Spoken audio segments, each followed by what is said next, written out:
ஸ்ரீமதே ராமானுஜாய நமஹ. ஆழ்வார் எம்பெருமானார் ஜீயர் திருவடிகளே சரணம். அஸ்மத் ஆச்சாரியம் திருவடிகளே சரணம். ஸ்ரீசைலேச தயாபாத்திரம் தீபக்தியாதி குணார்ணவம் யதீந்திர பிரவணம் வந்தே ரம்யஜா மாதரம் முனிம். ஸ்ரீமத் கிருஷ்ண சமாஹ்வாய நமோ யாமுனசூனவே யத்கடாட்சைக லக்ஷாணாம் சுலபஸ்ரீதர சதா.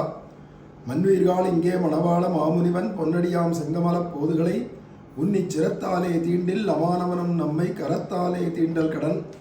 கோலாகல தயாபாத்திரம் மாதுரி ரமணம் பிரபும் பக்தப்பிரியம் பிரேமிகேந்திரம் ரசிகாச்சாரியமாஸ்ரயே. ஸ்ரீமதே ராமானுஜாய நமஹ.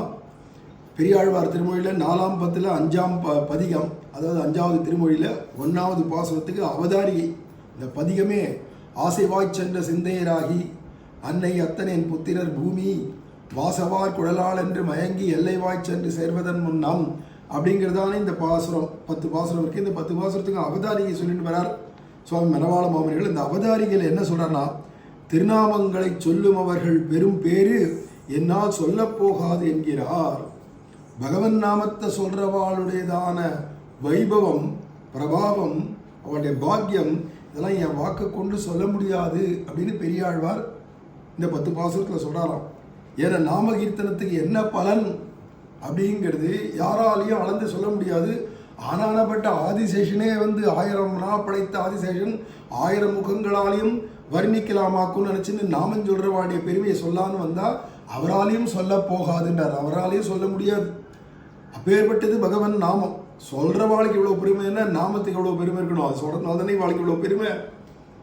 நாரதரை இன்னைக்கு எல்லாரும் கொண்டாடுறாருன்னா என்னத்தினால? நாராயண நாமம் சொல்கிறதுனால தானே. ஆழ்வார்களையும் ஆச்சாரியர்களையும் இவ்வளோ கொண்டாடுறா, தாசர்கள் எல்லாம் இவ்வளோ கொண்டாடுறா, பக்தாள் எல்லாம்னா அவள் வாயில நாமம் வரதுனால தான். அப்படிங்கிறதுனால அந்த நாமத்தில் நாம எதை தான் கொடுக்காது.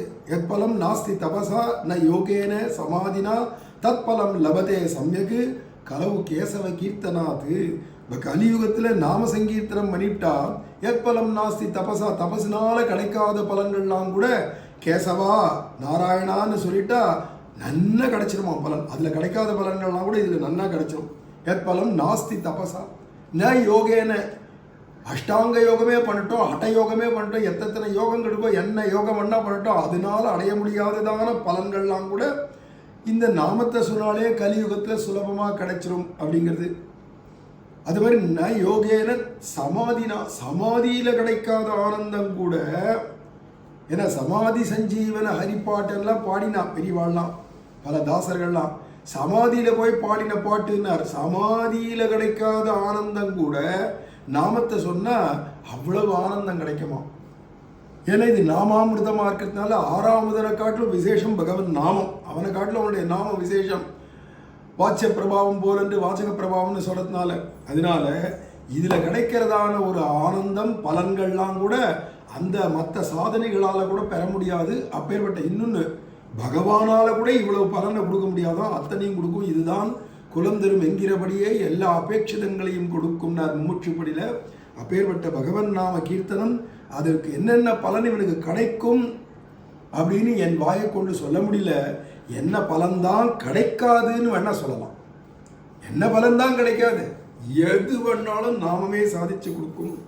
திருநாமங்களை சொல்லும் அவர்கள் பெரும் பேரு என்னால் சொல்ல போகாது என்கிறார். அவதாரிகளையே கொடுக்கிறார். அதுக்கு அடுத்தது பாசுர ஆரம்பத்தினுடைய வியாக்கியானத்தில் நாம மிகமே மேலே அனுபவிக்கலாம். ஸ்ரீமதே ராமானுஜாய நமஹ. ஆழ்வார் எம்பெருமானார் ஜீயர் திருவடிகளே சரணம். அஸ்மத் ஆச்சாரியர் திருவடிகளே சரணம்.